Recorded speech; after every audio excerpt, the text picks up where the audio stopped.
Yo, what's up mga ka-solar? So, ito na naman tayo bumabalik for another unboxing video ng ating another solar na aparato.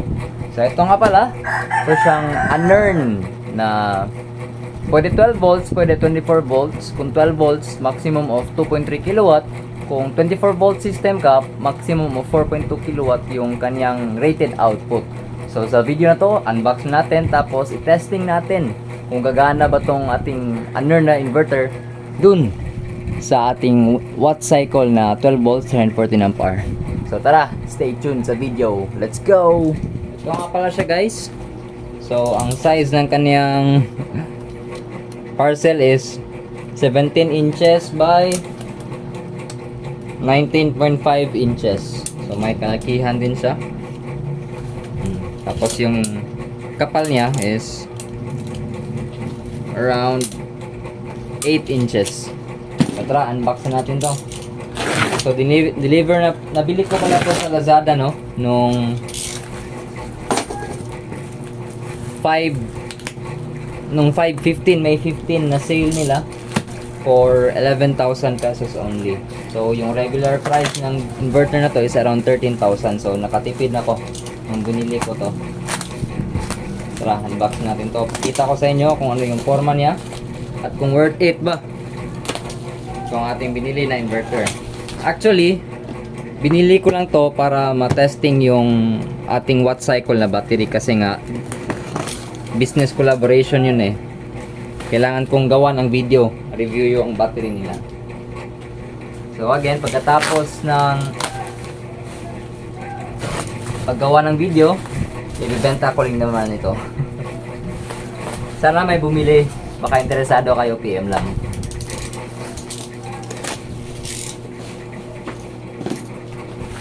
Yun. Ito na siya guys. Yan nga pala yung model niya. Anern FGI DU42. So, 4,200 ang maximum at 24 volts. Tapos ito siya, Anern. So, official yan. Hindi yan peke.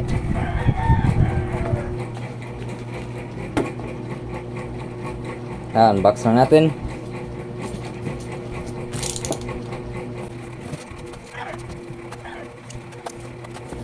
Okay, wow. Napaka-secure. Dalawang layer yung box niya. So, baba lang natin to.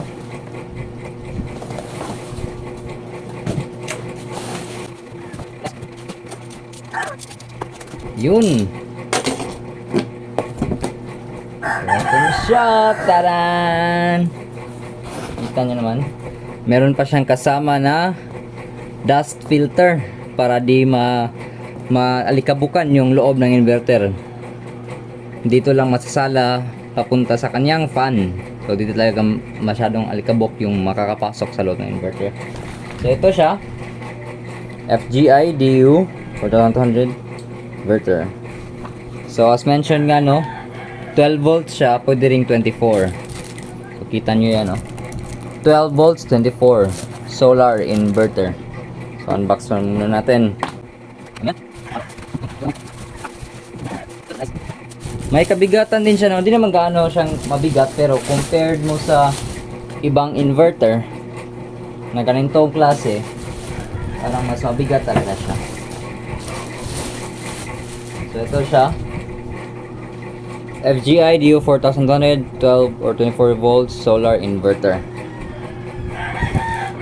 So pakita ko sa inyo yung mga terminals niya para makita nyo for those interested na bumili nito.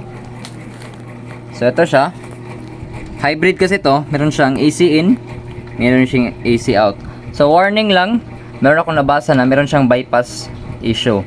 Kapag nilagay mo ang AC in galing sa grid or utility, tapos yung load mo ay hindi aabot ng 1 kilowatt, kukunin niya na konsumo ay dito sa AC in. Instead nga, kahit dun sa battery or sa solar na meron pang energy. So, advice na lang, wag nyo na lagyan ng AC in. So, sa akin, hindi ko to lalagyan. So, isa lang yung AC output niya. Meron siyang input breaker. Safety feature din, no? Ito yung grounding na lalagyan niya. Tapos ito yung cable sa battery.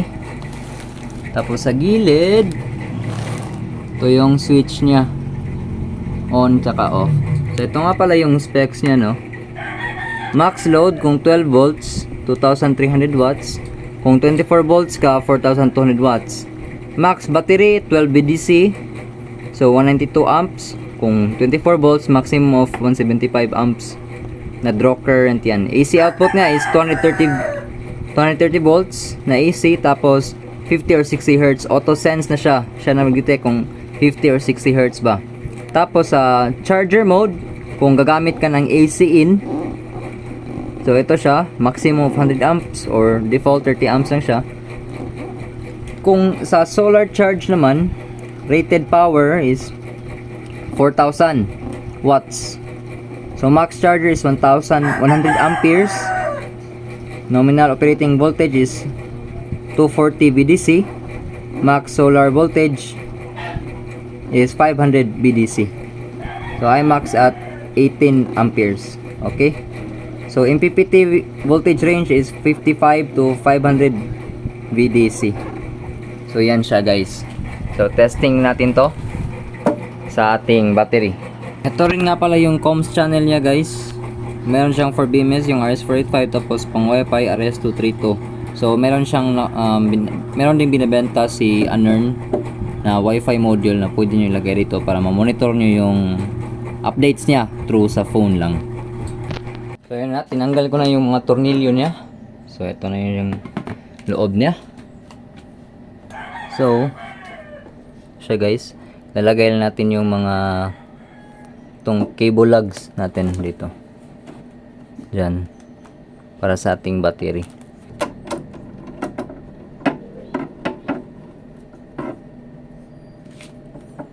So okay na siya, guys. So dito ng banda naman tayo sa battery. Connect lang natin sa kanyang positive at negative terminals.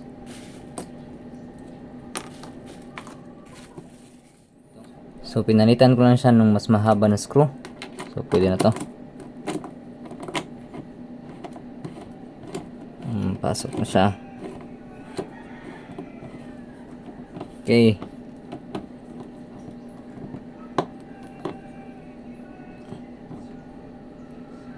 Okay siya. Higpit na yan.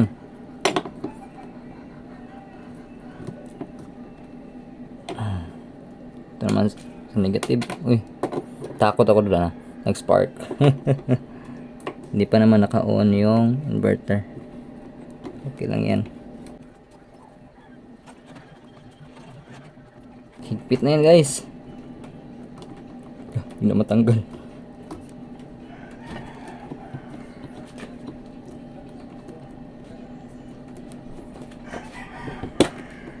Yun. So lagay lang natin yung takip niya. Ganyan. Oh, di ba? So, ngayon natin nang i-try mag-on dito. For the moment of truth, negative, negative, positive, positive. Ito lang, pindutin nyo lang to dito, on.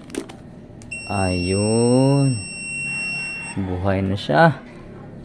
So kita nyo naman, nag-on na si Anern. So yan lang muna, guys, kasi paggabi na kasi dito, no, mag alas 6 na. So di pa natin to matesting. Sige, I'll keep you posted sa pag na-try ko to bukas. Alright. So ito lang muna, temporary setup. So nilagyan ko na ng AC out. Bali sa aircon to, pang testing lang. Tapos nilagyan ko rin ng PV, yung isang array ng aming solar panels. So replace ko lang dyan sa existing na breaker. So hintayin lang muna natin na mag-umaga bukas para matest natin if nagko-charge ba ang kanyang battery. Tapos ito na nga, nakakonekta na siya sa battery cable. So try natin once again, i-on natin siya. Yun, nag-on naman. So, hintayin lang yan natin bukas. Check natin bukas kung mag-charge ba siya sa solar dahil ito sa PV array natin. Okay, let's go. Anong araw mga ka-solar? So, time check, 8:30 na ng umaga, no? Meron ng sikat ng araw. So, testing na natin kung ma-charge ba nitong ating under na inverter, ang ating 314 amp hour na 12 volts watt cycle battery. So, i-check muna natin dito sa ating battery. Guest mode. So, ito. Open natin.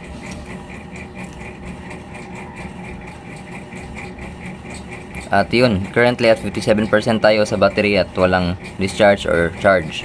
So now, i-on na natin tong inverter para mag-testing natin kung ma-charge ba siya.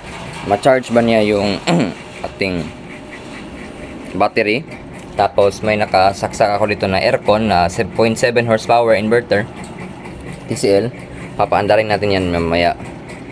So now, kasi ito kasing array ko ng isang array ko ng solar is dalawang piraso lang na 725 watts. So VOC at 50 volts. So kapag naka-series 100 around hindi pala mga around 42 oo nga. Sa VOC niya is around 90 to 100 volts. So tignan natin kung tatanggapin ba ng ating unearned inverter kasi nga nakalagay is MPPT voltage range niya is around 55 volts to 500 volts. Pero nominal PV is 240. So tignan natin kung gagana ba. So yun, at i-on na natin. Naka-on na yan PV. Yun. Tumunog na siya. So check natin. PV at 87 volts. Kita nyo naman, di ba? But PV is at yan, lalaki pa yan at 333 watts. So ito yung charging power niya as of now. Naglalaro siya from 300 to 200 kasi nga shaded kasi yung panel natin dun, di masyadong na fully utilize yung kanyang power. So ito ngayon sa ating watt cycle na app, charging siya at 23 amperes, 311 watts. Time to full charge at 5.8 hours. So tingnan natin. At sa ngayon 25 amps ang charging natin papuntang battery. So tingnan natin kung hanggang kailan ito ma-full. Tapos testing natin ang aircon mamaya. Okay, let's go. Time check 9:10 AM. So currently sa ating app ni watt cycle, we're at 36 amp charging at 476 watts. Pero dito sa ating unearned inverter, PV input is at 84 volts. Battery charging is 35 amps. Tapos yung na-receive natin na PV power is 544 watts. So hindi kasi ito masyadong efficient kasi nga nominal supposedly is to 40 volts pero 84 volts lang binigay natin. So na-receive natin is 500 watts pero yung na-charge lang is around 476 watts lang. So yan yung explanation niya. So ngayon maganda na siguro ito, no? 64%. Try natin na i-on ang ating aircon. Sige, kung kaya ba niya. Right. So ito na siya. Gagawan po ko pa to ng permanent na railings. Pero let's try. Yun. Pa-on na. Tapos i-on natin. At 26. Baba natin. 25. Okay, check natin dito. Ang kaniyang load. So heto na siya, nakapag full load na yung ating aircon. So as you can see 1 kilowatt yung start up niya.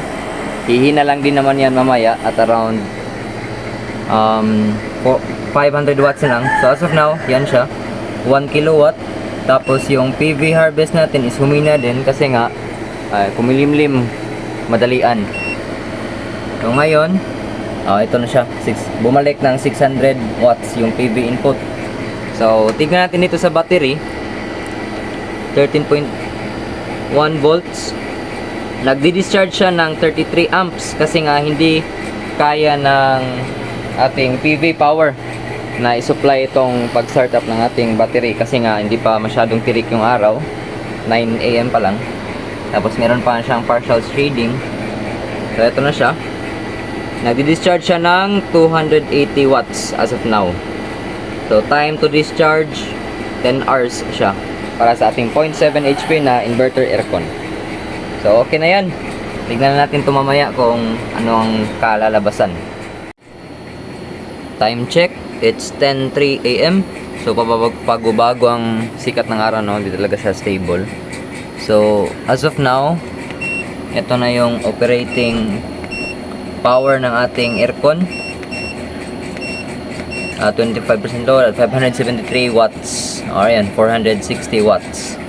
So, bumaba na siya, no? Kasi lumamig na yung room namin. So, ito naman yung harvest. At 677 watts. Tapos, dito sa ating watt cycle, time to full charge at 14 hours.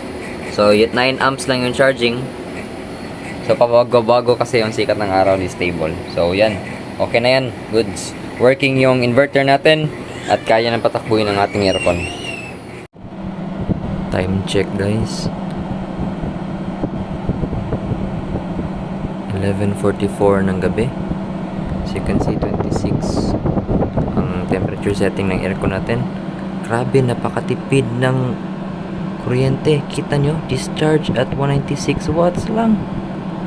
Tapos yung battery natin at 34%, meron pa tayong 7 hours na natitira para ma-complete yung discharge natin.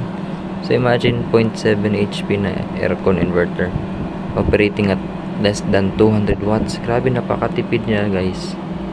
So all goods.